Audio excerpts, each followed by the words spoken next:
Welcome back to another episode of the Downsizing Roadmap Podcast with your hosts, Jody Roscoe and Heather Fisher. We're talking about all things downsizing, from our own experiences with clients to guest experts. Let's make downsizing easier, one conversation at a time. Hi, welcome to Downsizing Roadmap. This is Jody Roscoe. I'm Heather Fisher. And today we are talking about, are you saving it or are you avoiding it? How to spot some hidden clutter traps, right? So yes, I'm sure we all have these in our house. So we're going to talk about where you might find them and what to do about it. Yeah. So what's the difference? Like, what is that? Like, if you're saving it, is that really just a kind of a delayed decision, or are you actually saving it for something specific? Because I think a lot of times people talk themselves into thinking, hey, I'm saving this for something so it has purpose, right? It has a reason to be in my house, closet, attic, garage. We're fooling ourselves, clearly. Right. Yes, so, most of the time. Yeah, so we have some great story around why we're keeping it. And so I guess today what we're talking about is maybe challenging that story a little bit. Like, yeah, putting the story to the test ourselves. Yeah. Is that really the story? Yes. Or are we just kicking the can down the road and delaying making good choices around it? Yeah. So I think when we have our downsizing class, we watch Jerry Seinfeld's little skit on trashification. It's hilarious. Yes. You guys have to look it up. It's so funny. But he talks about how we put all of our mistakes like in the closets and then eventually in the garage. Yeah, the cupboards and the drawers. So when you're, looking at all these hidden places that you've put things, they're really not being often used, and that's why they're in those places, especially in the backs of those places, right? In the backs of the cupboards, in the tops of your kitchen cabinets, you know, in the boxes in the back of the attic or garage or storage area. Yeah, I think it's a feeling that even people with, a house that you walk into and doesn't feel cluttered because the surfaces are clean, that we all have these hidden clutter traps, but they don't necessarily feel like clutter because they're either tucked away and forgotten about, or they were put there with a very good intention, or at least we convinced ourselves it was a good intention for keeping it. And so it wasn't just shoved for no reason. We had a reason in our mind that we are convinced about, and we're just going to challenge that a little bit so that we can clear up those spaces and make less of a burden. Yeah, that's my story, and I'm sticking to it, right? Right. Yeah, so when you kind of are opening closets or whatever, defining that hidden clutter, that's stuff that in your head you open it and you look at it and you think, oh, that's going to be for the garage sale I'm going to have. Yeah. Or that's going to be for my kids when they get older. We're going to save that for my kids. Or that's that craft, that hobby or whatever that I was going to do that I never did. And I bought all the stuff for it 3 years ago and never have really gotten into that. Yeah. I think when I think about this, I feel, we have a linen closet that has the, medications and all of those type of things, the stockpile of the extra toothpaste and all of that. And we've got bathroom vanity drawers and vanity cabinet, all of the things. And I think about my daily routine, and I've saved the rest of it, all the things for, reasons. Maybe I'll need that or this or that, but we really use, one shelf of things routinely. We're grabbing Band-Aids or, the ibuprofen from one shelf, and the rest or the stuff in the front. Yes. Right? The shelf. It might be deep, right? Yes. And it's all just the stuff in the front that you're continuing to use. So you bought new lotion for your face because the other one wasn't quite it, but you didn't throw it away. You just got the new one. Yeah. It gets shoved back. Yeah. But it doesn't feel necessarily like clutter because it all fits. It's not overflowing, and it all is the right category. This is the medicine cabinet or the linen cabinet, closet. It's all sorted, But back to that 80-20 rule, I probably in the last year have touched and used 20% of it. Right. And the rest. And you just kind of push it back, and you just kind of like, oh, I'll get that new thing. Same thing that we talk about all the time, no matter what it is. When you get the new thing, something else needs to go out. A lot of times we just don't. But I think that what happens is that the bigger our houses are, the more storage we have and so the house can look really put together on the outside, but because we have so much storage, we put stuff in there, and then it feels weird to have it be empty, right? It almost feels like we should fill up the spaces, which we don't need to do that, but it feels like that. And so it doesn't feel too much cluttery because like, oh, that cabinet's just full, even though you're just using the front of things. Yeah. So other places where you can think of these clutter traps? Yeah, so I just cleaned out not too long ago, like the kid craft stuff, right? So when you have kids, you have all of the crayons and, safety scissors. Yes, and scraps of paper and little, pom-poms and things that you would make kid crafts with, right? Like I just had all kinds of stuff and stuff that was probably stuff that also would go in making scrapbooks and stuff, which I thought I would do, but I never did. And so abandoned hobbies. That kind of went with the kid stuff. Yes.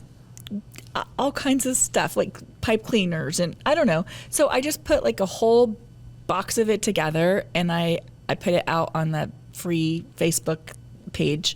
And, some mom with littles came and got it, and I'm sure she was super excited about it because when you have little kids, like that's fun stuff to do. Yeah, and that's a couple of days worth of keeping them busy over the summer. That's awesome. Yeah, I had all the Play-Doh stamps and just all kinds of stuff that I was like, why am I keeping this? My kids are never going to do that again. So so sometimes it's kid stuff or your own craft stuff. So scrapbooking was in there as my own craft stuff that I just have to realize I'm not doing that. Yeah. So I think if you've been listening to our podcast and, we meet so many people that just feel overwhelmed by their stuff, this category, this episode today is more about the place that we all are, where you might not be feeling completely overwhelmed by it, but it's also not things you need to keep. Well, and it is still weighing on you a little bit. It does still weigh on you. What was that statistic we had about how it really emotionally weighs on you? I don't have the statistic here, but it is it's a physical feeling that it's proven physical feeling that happens, that your stuff is actually weighing on you and causing you some level of anxiety. And so having less in the cabinets and it's actually a mindset shift, honestly. Absolutely. It's a mindset shift that you don't have to fill up all those spaces and feel like everything has to be full of stuff. It actually feels better if it isn't. And then that leaves that path open that if you're at a phase in life where you're considering, am I ready for something more manageable space-wise, or, the support that I would get somewhere, that's a community that has additional resources. When you've gone through this process and you've lived with empty space in the place where you are and realized that peace from it and that you didn't need the things, it makes that next step feel so much more doable because you're ready and you realize you don't need extra closets and 3 spare bedrooms because you have pared them down and emptied those shelves and those closets with the stuff you're not touching and using. Right, because I think that's a huge point of anxiety for people when they are thinking about downsizing is the question of how am I going to fit all this stuff in a smaller place? And the answer is you aren't, but that's okay because you don't actually need it.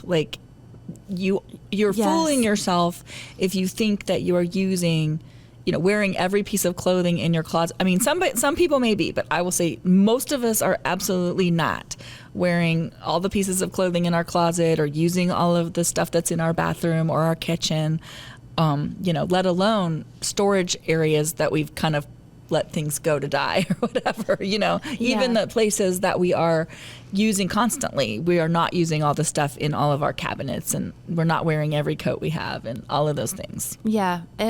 I wish we could easily write down through a day, a week, a month, like what cabinets are we actually getting anything out of, or, which, maybe put painter's tape on all the closet doors and cabinet doors, and like, did you even open that cabinet? Have you opened this in the last 6 months? And maybe that could be a challenge that we do for ourselves, to see where are we really using these things,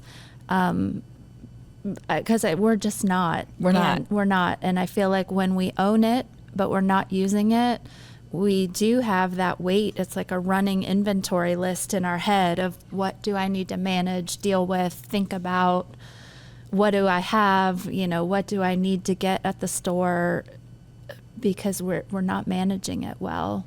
Yeah, and as you're talking about your bathroom, I'm visualizing like the area where my stuff is, and it's all, you go in my bathroom, it doesn't look, you open the cabinet and there's definitely stuff in there that I'm not using. Yeah, and like you're starting to say, mine does not look disorganized. My surfaces are clear. Yeah. It's in cabinets and drawers and sorted and drawer organizers, but I'm touching one little section of the drawer and one of, the stand-up bottles of products I'm using, and right. not using the rest. Right. And I think that I'm not alone in that's probably most of us. Right. And how freeing to... Well, and some of that stuff I moved over from the house like 4 or 5 years ago, whatever it was, and like still haven't touched it. Like put it in the little the little drawer organizer, and there's a lot of hidden clutter, just hidden clutter. Yeah. Yeah. We have this quote here from Peter Walsh, who does a lot of decluttering things, and his quote, clutter is not just the stuff on your floor, it's anything that stands between you and the life that you want to be living. So back to what we talk about frequently, what are you envisioning for your next 5 years, 10 years? What does that look like, and how is your stuff in these hidden clutter traps? How, by avoiding that stuff, how are you avoiding that great life that's waiting for you? Right. Because in your head, you're like, how's that going to work? How am I going to deal with it? We'll just deal with that tomorrow and tomorrow and tomorrow and tomorrow and tomorrow. Right. Yeah. And so it is stopping you from living that life. You just aren't thinking about it in that way, but it is. Absolutely. Absolutely. And we've seen that with people, and they just, are overwhelmed by the stuff amount that's very meaningless, right. Honestly, to them too. Right. So, because we're not saying get rid of the important stuff. We're not ever saying that. No. But it can't all be important. There's so much stuff in everybody's houses. So much stuff. That's such a stopping point for people. Mm-hmm. So common justifications that we hear are things like, I'm saving this for my kids. We just did an episode on that, so go listen to that one if that's one of the things that you're doing. Yeah, and that comes with it. Usually that's a fear of waste or guilt or legacy pressure. You feel like, I think as a parent, I have adult kids, and there's a bit that I would imagine we all feel of, it's up to you to preserve this legacy of their childhood, but it's really not. They have their own memory bank of their legacy of their childhood, and you didn't live it as the child going through it. So it's not on you to preserve it in that way. Well, especially not to preserve it for them. You can preserve your own parenting legacy in a small, again, we always talk about small bin or something like that. And letting go of your kids' stuff isn't letting go of their childhood or your parenting or your memory of their childhood or any of that stuff. Like that isn't, I think people hold on to that stuff because that time in their life is gone and they miss some part of that time in their life, but it is where it is in their life. And that stuff is just stuff. It's the stories of your childhood and you're with them. So their legacy for themselves, like you said, is different than your legacy of your parenting. It's two different things. And I think people do feel responsible for creating their kids' memory when kids have totally different memories. Yeah. And when it doesn't match up, it's not, you've done all of that and it doesn't hit the mark. Well, and then you get upset because you're like, well, they don't want these things that I have saved for them forever. And they don't want them often. They might have wanted something different or, whatever that is. I think that's a huge thing just about communication too. Yeah, like as we go along. But yeah, so that's so saving stuff for my kids. I might use it someday, that scarcity. Yeah. For future regret, like thinking, oh my gosh, like I'm gonna throw away something. I think people who are perfectionists too are very nervous about throwing away the wrong thing. Yeah. Like, what if I do it wrong? What if I get rid of things that later I want back? And, and I'm not saying that could never happen, but the amount of things, like if you got rid of 100 things, could one thing be something you're like, oh gosh, I wish I had that back? Yeah. And really, would it change your life that much if you did have it back? Or are you just having a moment of memory where you're like, oh, I want to see that thing again or whatever? Yeah, I feel like when we meet clients that have been through this process and done it, in a careful way and downsized where they've downsized their stuff along with their space, everybody wishes they did it sooner, and we rarely meet people with any regret about the things that they donated or sold or gave away. They're just, you're in exchange for, like you said, the one thing that you might have a pang of regret about. On the flip side, you're gaining so much.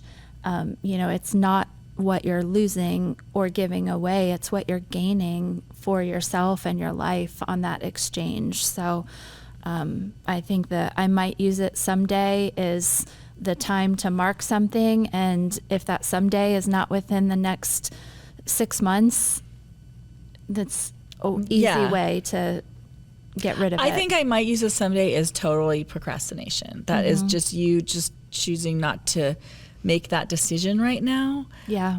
And there are definitely things that, mindsets that we've grown up with, especially if that has been passed down in your family of people who have lived through a time when there was scarcity or something like that, and they really feel like they've passed that on to you, feeling like, oh my gosh, like I might not be able to, have that again, or that scarcity mindset can be strong. Yeah. So you have to kind of work through that for yourself. I think a good question to ask at that point, if you're struggling with that, and I totally understand where that mindset can come from, is who could use this today instead of I might need this someday. Who needs it today? Yeah. And if they're items, I mean, we see this a lot in household items, not the heirlooms, not the that it's the day-to-day tools or kitchenware or things like that, and there is a lot of need out there. And so you're maybe, probably not, but maybe someday thought process is who could benefit from that today. Well, I think that rolls into the next justification, which is it's still good. Yeah. So that absolutely same thing. It's still good. And so it is probably still good. It probably still has life in it. It probably is still useful. And there is somebody who needs it and should use it. Absolutely. So changing your mindset around that's actually not wrong when you say it's still good. Yeah. But it may not be good for you to keep. Like if you don't ever use it, then what good is it doing? Yeah. Right? It has to be doing good by being used. And does that good, that use left in it, diminish over time with improper storage or, technology changing, any of those type of things, are you wasting that life left in it by delaying to where it's no longer good, which can happen with some things. Right. So. Right. And then could I sell this? That's another thing, like, oh, I could sell it. Well, do that. Have a garage sale if that's really what you want to do. I think that's the key is, yes, that's a true statement. I could sell this. Maybe. You, at the right price, you could sell most anything, but I could sell this. So do that. Right. Like Will said. you? Will Yes. you? Or are you just procrastinating again by like, oh, that probably is worth some money. I should keep it for because you aren't. So if you really aren't using it and you do think that you could sell things, have the garage sale, put it on eBay, do whatever that looks like, and ask those follow-up questions. Where am I going to sell it? What audience am I putting this in front of? Be realistic with yourself. What am I willing to take for it? And then put those answers into action and move it out of your house. And if you have questions, you can look on eBay and see if things have sold. And see what they've sold for. So if you think, oh my gosh, I could totally sell this, and on eBay it's $3, like $3 is what it is. Like it's not like yours is going to be super special for $50. Like and sometimes things used to be worth more money than they are worth now. So you weren't, wrong at a different time frame, but now they may not be, or sometimes you may be right. Like, and it's definitely worth money and you should sell it. But you can do a little research around it. I guess what we're trying to say is don't just keep it as hidden clutter in a I'm going to sell that someday kind of way. Yeah. Right? It's if you're going to sell it, then that garage needs sale to on be, the calendar and put it into action. Do some research or whatever that is and make it happen. Because none of these are wrong necessarily. They can be excuses if you don't act on them, right? Yeah. Yeah. So we have this stat that, as a woman is, feels very real here, but it says a UCLA study found that women's stress hormones spiked when they were surrounded by too many household objects.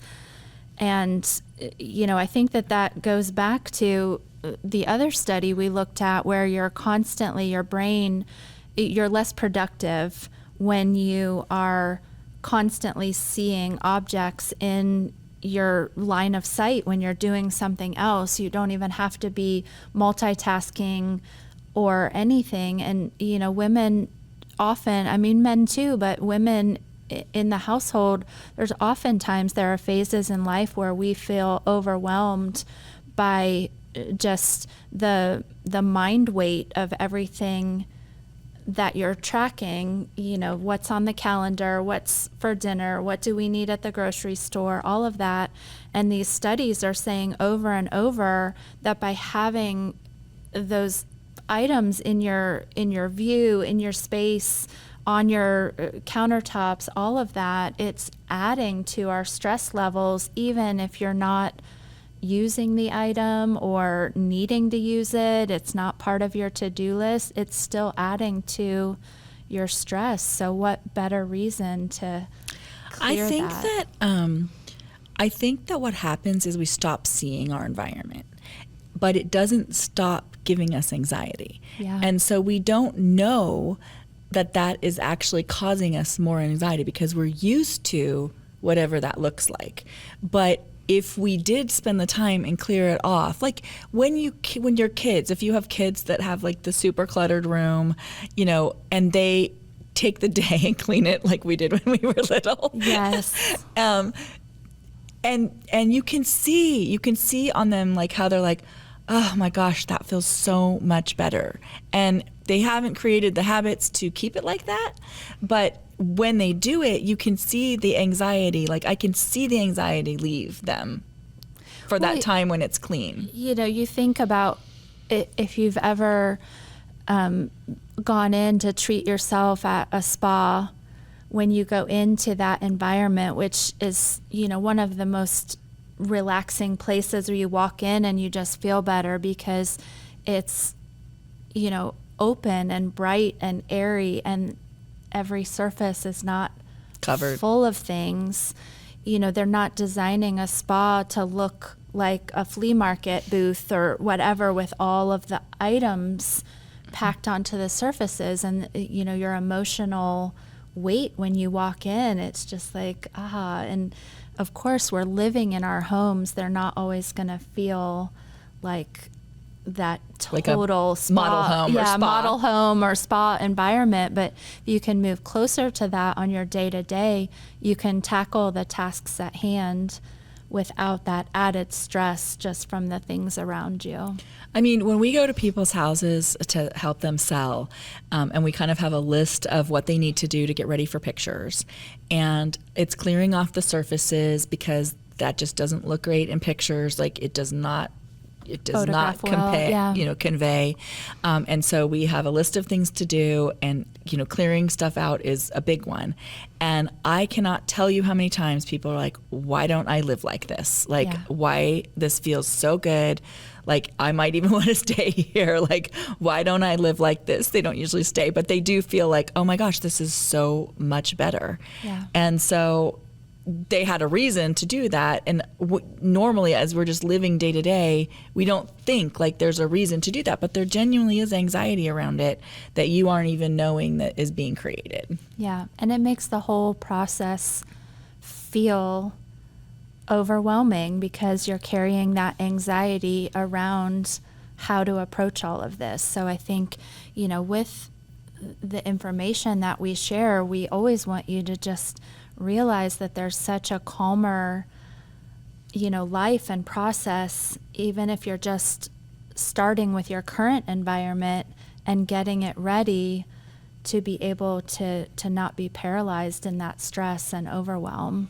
Right. So whenever it is that you decide, hey, this house is too big and I want to go somewhere else, or this house isn't working, maybe it's not a bigger square footage, maybe it's just a different, layout, but you aren't like, but I can't do that right now because I have all the stuff I have to deal with. Like, don't stop yourself in your life, just, be able to live it. So I think emotional versus practical value is a problem. I think some people are extremely emotional about their stuff, and that can outweigh the actual usefulness of the stuff. They're just feeling emotional about it, and so we're trying to kind of create a different mindset around things. As you listen to our podcast, that's a big part of what we talk about is how could your mindset be different? Looking at the idea of what your future self looks like, and is your future self going to even need that? Will they want that? Our identities, there's some core stuff in our identities, but our identities do change like as we go through life. Your kids, and then your young adults, and then your parents, and then your empty nesters, and they're different identities, and you need different things for those times in your life. And so the one that's coming up, that future fantasy self, what are they going to need? What's that version going to look like? The problem is for all of those phases, we're oftentimes not getting rid of what suited that phase. So by the time you're at the empty nester stage, you haven't let go of some of your childhood stuff, some of your teenage stuff, some of your, young adult, no kids, life, hobbies, stuff, your parenting stuff, and you're just completely have stacked each layer, each phase on top of each other without moving from one to the other. You're just cramming them on top of each other, and that can be paralyzing. Right. So, sometimes other reasons, like we don't want to let go of things, obviously emotional, it's sentimental, you feel like it reminds you of somebody. So again, that's about the story of the person. It's not about the thing. Maybe write that story down, or what it is that you remembered, that memory, or make a video about that. Some of it's about, like I said, our identity, but our identity is allowed to change a little bit as we go along. And maybe keep some little pieces of what that of a time from a different time, but not everything, right? Yeah. sometimes it's a perceived security or control problems. Like we are protective. It's a protective barrier for us. Like we are afraid of, it's really all about fear. It really is keeping things for fear reasons. But stuff can create a barrier of it's in your mind, it's not a real one, but of safety and security and control. And that's actually like a trauma anxiety. Yeah. And response. change is hard, and, harder for some more than others, but change is hard for all of us. And, whether it's just moving into a different phase of life or moving into a different space in life, the change is hard in the moment, but the end result is almost always better. Yeah. So you just, at some point, need to push through the hard. Right. And we can help you with that, with resources or tips or strategies, whatever you need. That's my favorite part, when we can help people through that hard change. It's better on the other side. Yeah. It definitely, like, there are very few people that we've helped that, felt like this isn't what they had wanted to do, and they, didn't get themselves in a different mindset that felt like, oh my gosh, so many, they're saying, wish we would have done it sooner. Yeah. Yeah. Psychologically, we talk about this too. Psychologically, it's harder to give something up than it is to get something new. Like it gives you more pain, like giving something up, than the joy of getting something new. Yeah. And so, like your coffee cup thing that you talked about before, like it doesn't even have to be something important. It's just that it's yours now. Yeah. And so because of that, we feel like all this pain about letting go of things that really aren't meaningful to us. And so, and it's just because we own them, and then 6 months from now, we won't even remember we owned them. Like it's just the literal giving up of it. Yeah, and I think that if you can build habits to give yourself the time and space to do this over time, it is a lot easier than to delay all of these decisions, and then it's, a crisis or a more urgent need to make a change, and all of that feels like more loss all at once. Yeah. Than just building small pieces into your habits. Because things will bring up stories, and if you can have the time and the space to tell the stories and enjoy them and pass them on, then that makes you be able to let it go more easily. Yeah. And so if you have to cram it all into a time, you aren't getting that space to tell the stories and whatever, just like it's got to, that feels very frantic to a lot of people. And so we're trying to get that to not be the case for you. Yes. So. Start early and plan and do a little bit each day for sure. So ask yourself, when you see this hidden clutter, when was the last time I used this? Like, I kind of like your idea. Maybe you could get like those little dots and just like stick it on things. And if you've had it for, the orange dot means you've had that for a year and you haven't used it, or take the dot off or when you have, or something. When you use it, yeah. Would you buy it again today? Would I rebuy this? Am I keeping it out of guilt? Guilt's not a gift. Yes. What's the worst thing that would happen if I let this go? I like that question, right? Like, would you have to maybe buy it again? Yeah. You probably won't even want to buy it again, but is that the worst thing that could happen? Yeah, I think especially that goes back to what we've talked about on the kitchen stuff or those type of things. Like, if I got rid of the avocado slicer, what's the worst thing that could happen? I'd have to use a spoon, right. instead. And so a lot of stuff like that is not as big of a deal as we make it into when we package the whole thought. I think it goes back to that: break things down into small, manageable tasks that you can complete. You don't have to think, do I want all of these things in my whole entire house? And you drawer at a time. Yes, one little thing at a time. Mm-hmm. Those decisions become much easier. Yeah. Would you move it to your new house? Like, would you put it in a box and spend money and time and effort to move it? Yeah. That's a good question. Yeah. Because sometimes you're like, oh, it's fine. Because again, when there's room and it doesn't feel cluttered on the outside of the house and it's like, all the surfaces, whatever. If it's just all in your cabinets and your storage and you whatever, you don't think about that. But man, when you start putting those into boxes, people are always like, I needed way more boxes than I thought that I needed. Yeah. And the good news is if you're listening and you've already made the move and you took too much, you can start right where you are, and it's never too late to have, those boxes that you packed and paid for. You can let those mistakes go the same way we talk about you bought a shirt and you never wore it and it still has the tags on it. It's okay. That money is done. The choice is done. Just move that box to a donation pickup and it's okay. Yep. Yeah. Because we do find people that do that. Decision fatigue is a real thing. And so they get to a point where they're like, okay, we're just moving and we're just taking this stuff that we haven't sorted yet with us. And then it doesn't fit in the new place. And then that feels anxiety inducing. And so if that's what's happened, it's okay. Just start going through it again. Just give yourself grace and just start going through it again, and you can do that. So we always talk about the someday box or the maybe box or whatever. So as you're doing this, create your maybe box. Remember that it's got rules. You have to revisit it. If you haven't revisited it in 6 months, if you haven't gone and got something specific that is in the box, not open the box and look at it and see what's in there and if you want to have it back. But if there's something specifically in there that you're like, oh gosh, I need that, and gone and got it, fine. But then we don't open it again. We just off to donation, right? Yeah.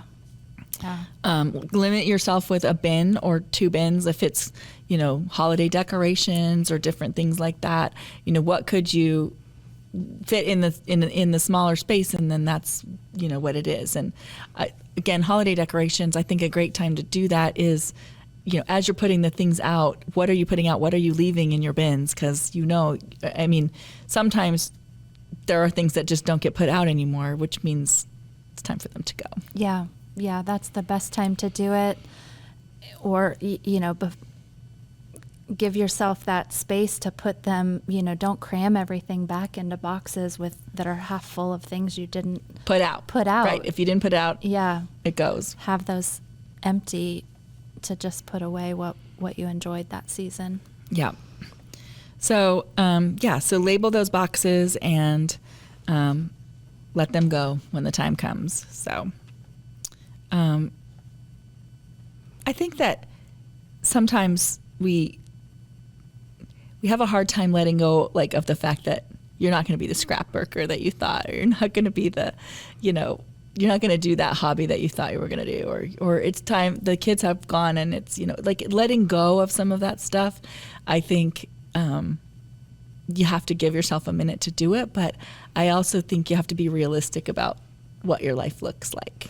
Yeah, and I think that one way that's definitely hard to let go of a version of ourselves that we aren't anymore due to whatever changes, but I think the best way to combat that is to be dreamy about what you are right now, or what you want to fill that space with, not physical space with more stuff, but physical or space of what hobby do you want to take up? What do you want to learn to do? Who do you want to spend that time with? What are you going to do with your grandparent or your grandkids or your friends? Or what are you filling your life with besides just living in, memories of looking back and pain of, oh, I'm not doing that anymore. What can you fill it with to build that next stage? Yeah, because if you're living in the past, that's just, that's going to just be a harder, more difficult place to live. It's just going to make you feel sad, to be honest. It's just, So it was amazing. Maybe, write those stories of the parts that made you really happy about that time in your life. and then be realistic and be dreamy about what the next thing could be. And maybe you're done having Thanksgiving and it's time for the kids to take over, and maybe you're not. Maybe you're still going to figure out how to make that happen in the next place. But again, like, just really be honest with what it is that you want to do and what you want that to look like. But if you're done with Thanksgiving, you don't need the place setting for 12 and all other things. And I think there's ways, what's the one thing that you can incorporate a tradition from when you were doing it into where you're going to be celebrating it. Here's the prayer we always say, or here's the one platter I would love if you used the, family turkey platter, whatever that is. There are small ways besides having to create everything to be exactly the same as it was. And you take pieces of that to add to the new traditions. And that is how you weave such a story for your family. Yeah. With it being intermingled from different parts of the family, different people that came down. And their memories, your kids' memories, their new traditions, your old traditions. You can weave them all together. Yeah, but that happens when you really intentionally choose what is the most important part to you, not an exact replication. And ask your kids what is the most important part to them. Maybe they're like, oh my gosh, those bowls you used for whatever is the thing, that's what I wanted, Yeah, who knows? Absolutely. And I think the same goes for your space. We see people very hung up on needing their new space to be exactly the same.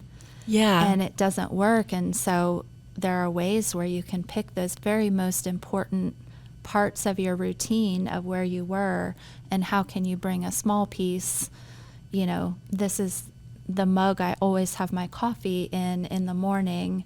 That's doable versus I need my dining table for 12 to fit in this smaller place because I always sit in this chair at the end. You have to find those compromises to have it all work together. Yeah. So sitting and just thinking about genuinely, like, what are your favorite things?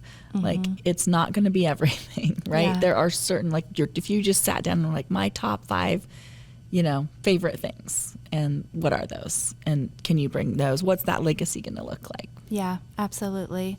So we started talking about, avoiding the hidden clutter. And I think, just asking yourself all these tough questions is the way that you can realize the places you hadn't even felt overwhelmed by, and move through them a lot more easily and be ready for whatever's next. Yeah. And be dreamy about that. So are you saving it or are you avoiding it? Be really brutally honest with yourself about that. Yeah. Most of us probably fall in the avoiding it category. Totally. So let's all work towards being a little better about avoiding, and we'll be back next time with another episode, some more tips. If you need any resources, you can always find those on our website, www.downsizingroadmap.com, and we hope that you follow our podcast and leave us a review. Let us know if there are any topics you would love to hear us cover, and we will be back next time. Talk to you next time. Bye. Thanks for joining us on the Downsizing Roadmap Podcast. If you found this episode helpful, be sure to subscribe, leave us a review, and share it with someone who might need a little downsizing inspiration. Have questions or ideas for future episodes?